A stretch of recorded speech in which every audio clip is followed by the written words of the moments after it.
Hi, everyone. Welcome to the Northern Kentucky Spotlight podcast, powered by C-Crew, Google and Amazon advertising experts. I'm your host, Sarah Brookbank. Today on the podcast, we are joined by Mariah Foley of Aspire Alternatives, who highlights mediation as a tool for resolving conflict. And on our Talent Strategy Spotlight, Charlie Vance of Current HR highlights our HR 100 and Inclusive Business Strategies annual employment law update happening on Wednesday, May 14th. Thank you to our podcast sponsors, C-Crew, Google and Amazon advertising experts, and Schneller Knockelman. Our next Eggs and Issues is going to focus on bridging futures, career development, and education for a thriving business community. Join us and our partners at NKY Growth Partnership on Tuesday, May 20th, as our experts share how Northern Kentucky can better prepare our students for career opportunities through exposure, exploration, and engagement targeting. As always, you can learn more information at nkychamber.com/events, and you can register there as well. Now, let's go meet our members of the week, hear from our sponsors, and Nancy and I will be back with this week's guests. Ranking on Google Search and Maps is easy to understand, but hard to do. It requires constant effort and attention, uploading new photos, responding to Google reviews, writing weekly posts, and checking suggested updates. Google listing optimization takes experience and time, and there are no shortcuts. C-Crew gives your Google My Business account the steady, consistent attention it needs to be effective, optimizing, updating, and expanding critical content every single week. From local retail stores to large regional networks, C-Crew generates content, establishes benchmarks, and creates dramatic, measurable increases in engagement. So what can C-Crew do for your business? More calls, more clicks, more clients.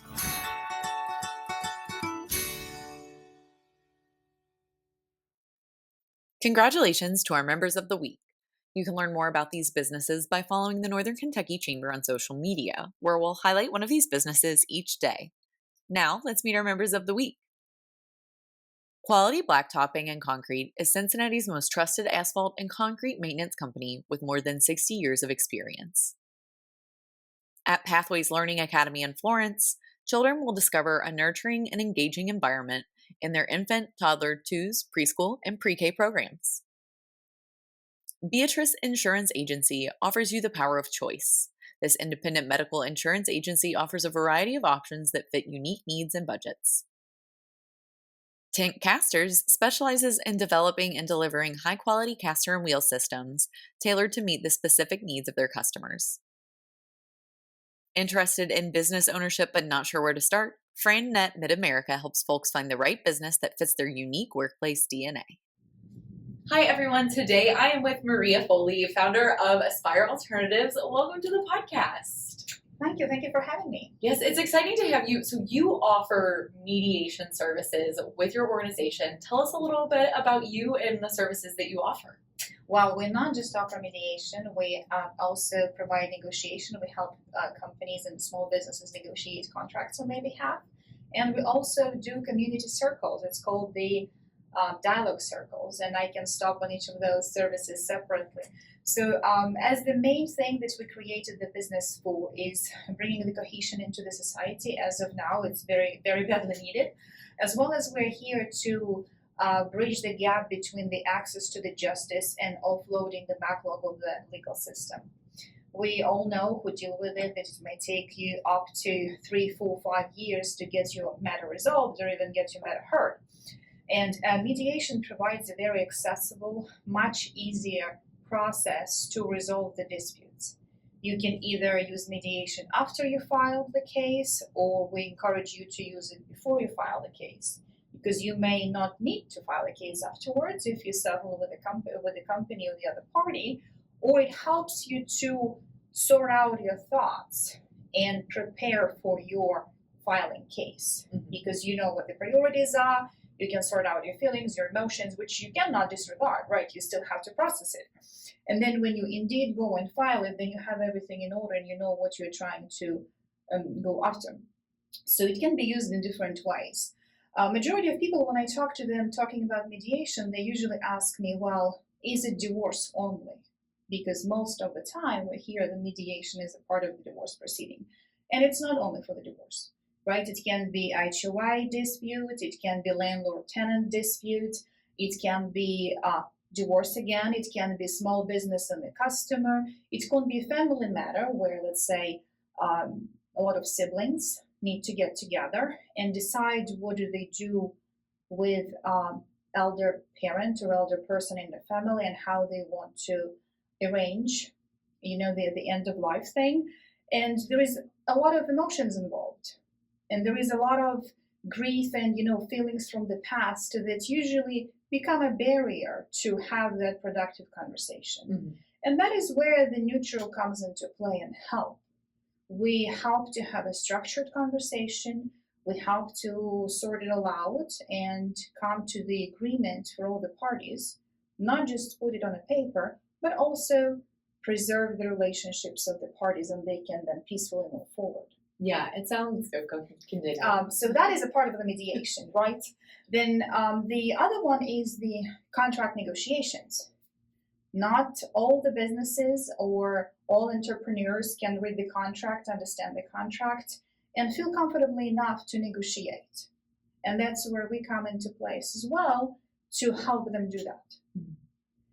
We also help them prepare to understand what they're going after, what is the best alternative, the worst alternative, what can be the results of the negotiations, and then we go and we can engage and negotiate on their behalf. And the third one is the part of the society restorative practices, which is the dialogue circles. It is a process of a structured conversation where you would have up to 10, maybe 15 people in a circle, where you bring a subject and then you have all the people speak on it in a structured manner. So everybody has a spot, they have a certain amount of time to speak, they say yes, no, benefits, pros and cons of whatever the subject we're discussing. And it's very helpful because it allows everybody to be included. It allows everybody to be seen, to be heard. It's absolutely confidential process. There is no judgment. And then it also allows to bring that peace and perhaps opportunity to see the other point of views that you may not have considered walking into the room. Mm-hmm. So that is the other thing that we are doing as well. Yeah, so that touches on a lot of different businesses, Yes. people, life situations. Yes. It seems like you really have a place in conversation with everyone. Yes, indeed. And in addition to having the place in the conversation, we guide that conversation in a respectful manner. We also always highlight the principles of the mediation or any conversation that we're having. It is absolutely voluntarily. So the person or one of the parties or one of the multiple parties do not want to move forward. Mm-hmm. They can always say, okay, the process is over, we're done, I don't see that it's helpful, and we're going to move to, let's say, litigation or whatever, right? Mm-hmm. And either one of the parties can say that. So first of all, it's the absolutely voluntarily. Participation is absolutely voluntarily. The second one is understanding that I am a neutral person, right? I'm not here to protect either of the parties. I help them having the conversation.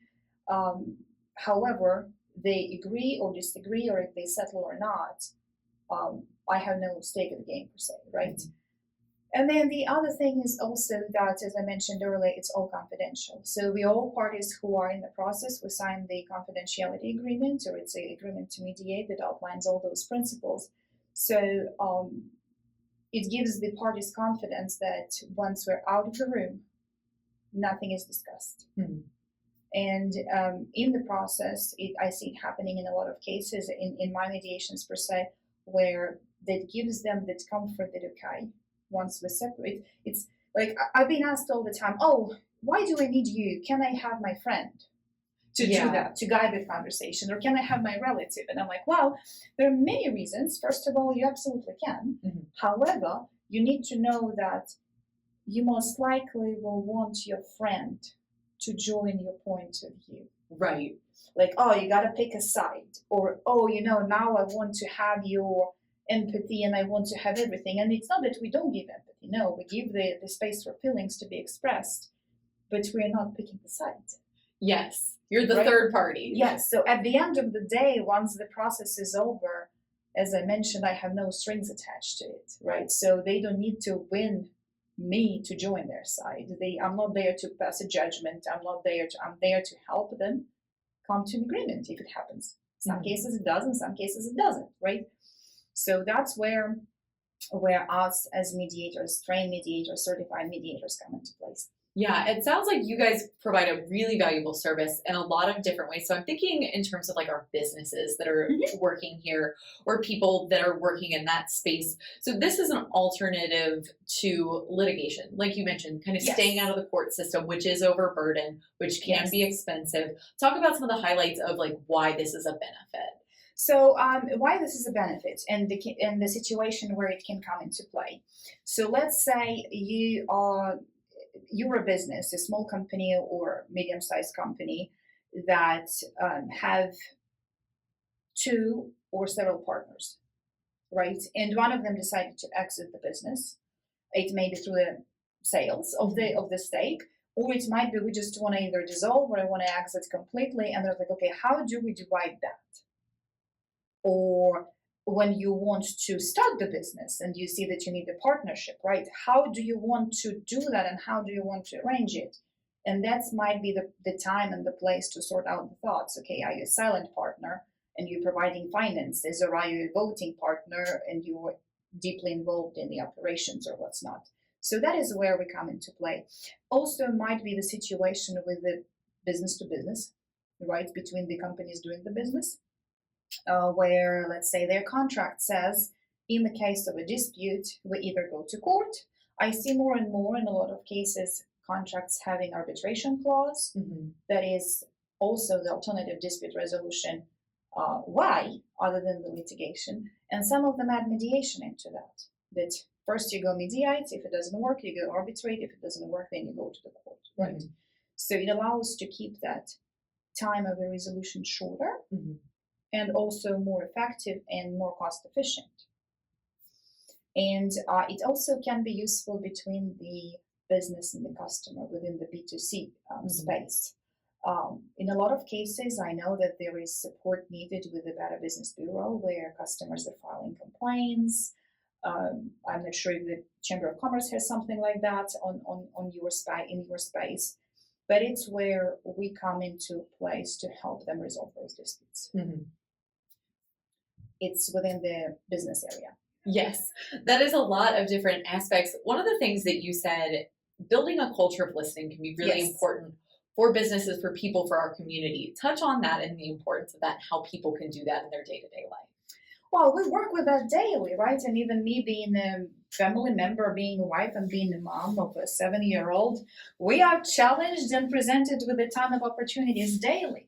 Right, and it's not, and what I see a lot, and at work as well, most commonly we are listening to respond, or we're listening to grab that one word and then I'm gonna build on it, right? Where versus we are asking and we are teaching and we are allowing the space to listen, listen to hear, listen to, okay, I see that something is wrong, right? Or I hear that something is wrong. Help me understand, or why it is that way, or describe to me why it matters to you. Because we, unfortunately or fortunately, that's a human nature that we walk into space thinking we know everything. And it's hard for us to put us in a place that we don't know everything. And also for our brain, it's easier to understand when we're simplifying and compartmentalizing, right? So we grab to some similarities with, oh, I hear this, okay, that's this, or that, just to process it faster for us. But what's then coming to play that we have biases. Not every situation is the same, even though we treat it the same in our mind. So that's where we need to take it what we see or hear at face value and try to understand. And especially now with our society, right? There is so many polarizing points of view. There is so many polarizing movements. And it's always easier to say, well, I disagree with such and such. We may disagree with such and such, but we may not say, or it's not good to say that just because, right? I disagree because I have different upbringing, or I have not experienced what he's talking about, or something that would equalize our experiences versus completely denying the person their experience. So that's where the active listening and where tolerance comes into play. Yeah. And I think that probably really plays into that idea of social cohesion. You mentioned that you guys are working out in the community and doing those listening sessions. Talk about how those things overlap. Yeah, so it's something that I'm trying to get the traction currently in the Northern Kentucky area. I support, funny enough, I support a couple of the community centers in Arizona and Minnesota because they are doing everything they do with the Zoom availability, right? So that's where I can come in as a Zoom available mediator, I can come in as the Zoom available facilitator. Last week, I was facilitating the dialogue circle in Arizona. So the situation was that the city of Tucson was discussing some new policy. And before they roll it out, they were collecting the feedback from the people in the community. Quite a rude awakening from my own experience, I would say, because first of all, I don't live there, right? So I don't know how it is there. And I'm pretty sure that any big city has challenges similar to that. But I have not, the amount of the concerns that I heard from that group of people that I was facilitating the conversation with, it was like, whoa, right? It's too much to unpack. How do we now allow everybody to speak and allow that space to be heard? And now we have to manage these completely polarizing points of view. Yeah. And each and every one of those points of view is valid, right? So we were working it through, and at the end of 2 hours, we were able to collect all the data and all the feedback that came from the participants. So how do you bring it all together? So we were able to collect all the information, all the points of views brought up by the different participants. We gave it all to the city. And then I think in 2 weeks they will be presenting whatever the circles brought up and how they're going to then use it and how they're going to build up their policy on it. So I think it's great that that space and that area was created for them. And I'm thinking that for our local community, there is so many, not questions, but there are so many aspects that are very raw that would benefit from discussing. Yeah. And it'd be something as simple as the generational divide, or it might be something political, but I know that within US we try to avoid discussing political aspects, right? So, and it's a matter of what I see as we're so not in tune to be able to discuss it that we prefer not discuss it, like it doesn't happen. But no, it does. Yeah. And we cannot play that it doesn't for a long time, because then we just have our rude awakening, right? We cannot deny it for a long time. Yeah. It sounds like it's a tool that can be used not just for communities. I think about like city council meetings. Yes, I think about absolutely. school board meetings, but in a workplace too, where there's so many workplaces, like you mentioned, that generational divide, and how does each person feel and come to the table when there are corporate changes and different meetings, or we live in a landscape where so many different things are changing in workspaces. And some people are remote and some people are hybrid. I just think that having an open dialogue with a moderator allows everyone, like you said, to be seen, to be heard, and then move forward with that data and with those stories, and how do we come together better? Absolutely, and that's a great point. It can be absolutely used at schools, it can be used in the workplace, it can be used anywhere. With one caveat, though, that being a person of corporate, right, I have my day job. I have been working in many companies, and I see how in a lot of, especially corporations, right, there is HR department where all these people playing their own role in the functions of what they need to do daily. And what I see is that there is reluctance of the employees to be open, because at the end of the day, they still see it, well, you know, I see Maria every day. I know she is HR, even though I'm not. I know that she is HR, right? And I'm not feeling comfortable because I know that we have this instability with a day job, and we might be subject for layoffs and whatever that might be. And now she's asking me how I feel about returning back to office. It's like, hello, right? I don't feel safe. and I feel on the spot, and I'm not going to respond to that. So as a result, we either see a very low participation, or it's more like, yeah, I'm going to show up, but I'm not going to speak freely because what do you think about that? Well, I never thought about that, or I'm okay with coming back 5 days in the office, or whatever that is that the mojo of the day is, right? So that's where even having HR people in place, it's still beneficial to bring the outsider in as a neutral person. Yes. And that's a great service that you can provide to a lot of people. So when you're thinking about when should people reach out to you, who should reach out to you? You've touched on a lot of different things that you can provide, but what's the right time to call? Well, first of all, I'm available on the emails, and I'm 24/7 plugged in, unfortunately, right? Fortunately or unfortunately. Yes. You can find me, again, on the social media. You can find me through the Chamber of Commerce. It has my full page with all of the information there. You can call my cell number. I am available after hours. I'm available for the community services, or let's say if somebody wants to do the dialect circles, and it's easier to do over the weekend, we can discuss the weekend opportunities. So you can, those who want, they find a way, right? So you can reach out through either of the pages. I'm on LinkedIn, I'm on Chamber of Commerce, I'm on the Facebook. I'm finishing my web page to have the separate web page up. So there's plenty of ways. Yes, to find alternatives. Yes, mediation services. Yes. Well, it's been so great to have you on and talk about all this. And obviously, this is multifaceted. There are a lot of different things, but the final open response, is there anything else that you think our chamber members need to know about you and about your business? Well, about me and about my business.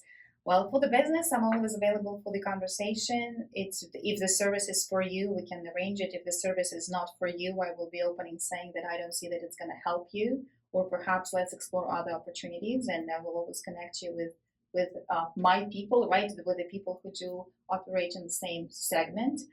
About me, I guess personally, I moved into area in 2019. As I mentioned at the beginning, I'm a wife, I'm a mom, I'm a corporate employee as well.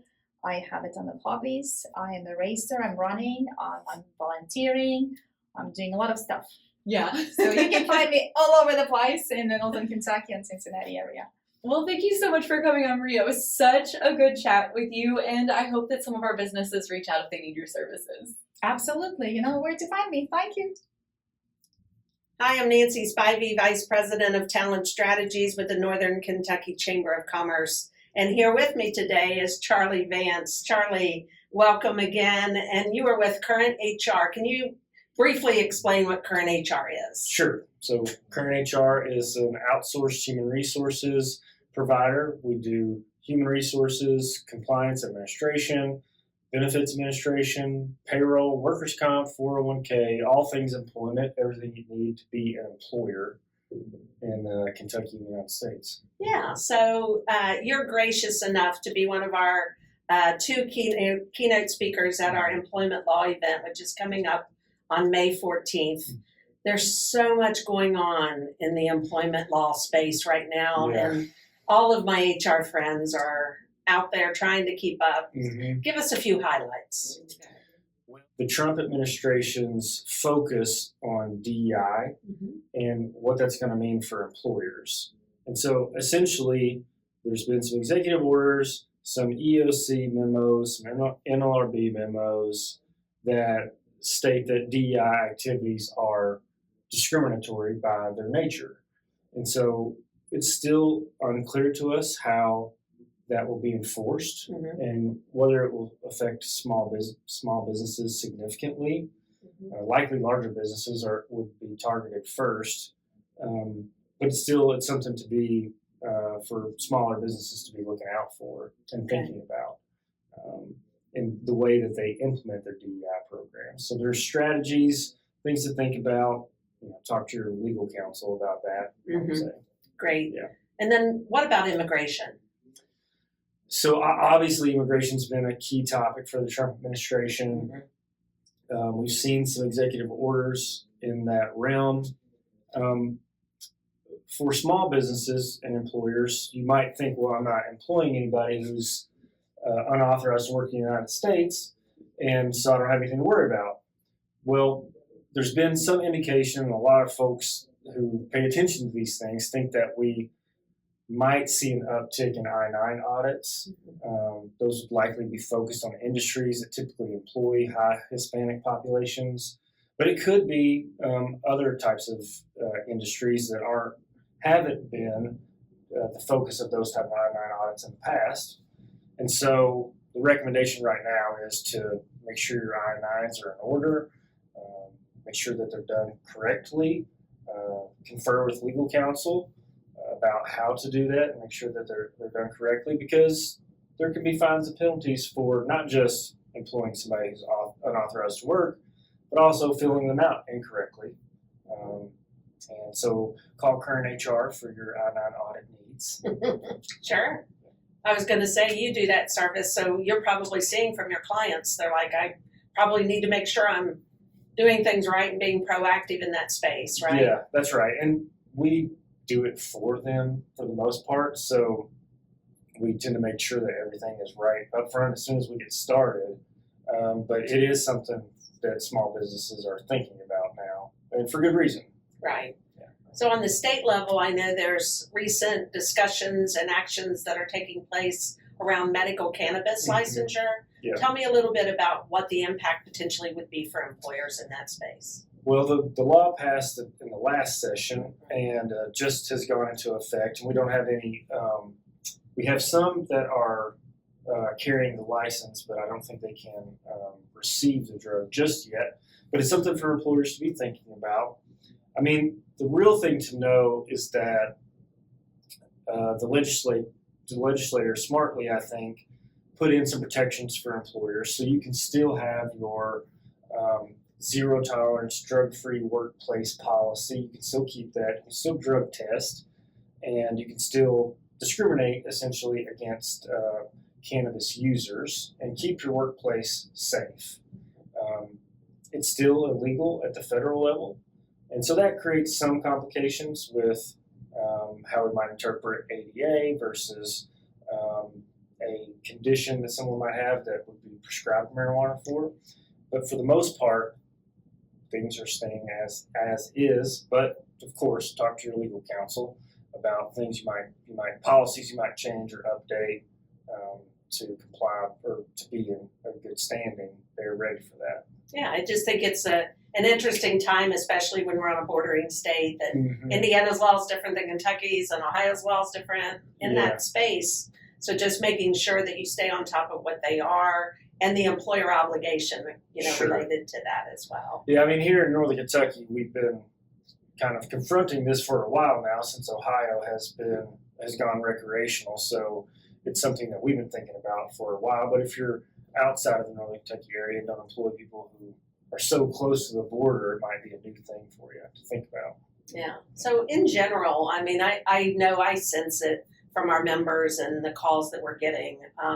The impact of this legislation in particular may shift some of the focus as a business owner or business manager and HR professional. What do you think the economy is doing right now, and how's that impacting HR?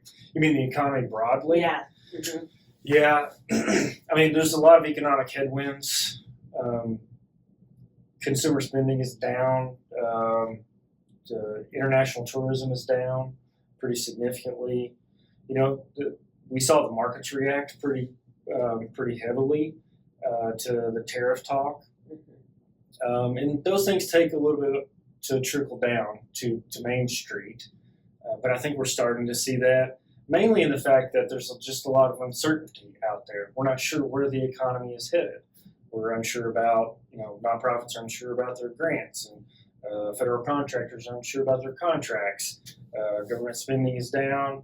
And so with that uncertainty, people tend to clam up, hold on decisions, which makes it challenging to move business forward and get new business for somebody like me who's out there trying to grow a business and keep things moving. So I think that's what we're seeing now. Ask me in July how things are going. So I think time will tell. Yeah, right. Yeah. Well, we just really appreciate you and your expertise in this space, and hope everyone can come on May 14th. It's going to be a great program. Prisbean North American headquarters is hosting us this time. So really look forward to it. Thanks, Charlie. All right. Thank you. Chris Knockelman with Schneller Knockelman Plumbing, Heating, and Air. It's spring now, but before you know it, our ACs are working overtime. Dave, it's going to be warm soon. Right now is a good time to get the AC serviced, right? You can get your AC tuned up for only $59. So get your $59 tune-up at SKPHA.com. SKPHA. So if your plumbing and mechanical systems give you trouble, just remember our name. Schneller Knockelman. Welcome back, everybody. Thank you so much for tuning in to the podcast today as we learn more about Aspire Alternatives and our upcoming HR 100 and Inclusive Business Strategies annual employment law update. You can register for that employment law update at nkychamber.com/events. And while you're there, you can also register for Eggs and Issues Bridging Futures happening on Tuesday, May 20th. Thank you once again to our podcast sponsors, Sea Crew Consulting and Schneller Knockelman. Finally, if you are a member who would like to be featured on the podcast, or if you're someone who is interested in joining the Northern Kentucky Chamber, please reach out to Lynn Ablin. And if you're a member who would like to share your talent strategies and resources on our Talent Strategy Spotlight, please reach out to Nancy Spivey. You can find their information on the screen in front of you if you're a viewer, and our listeners can find that, as always, on our website at nkychamber.com. Thanks so much for tuning in. I'll talk to you guys next week.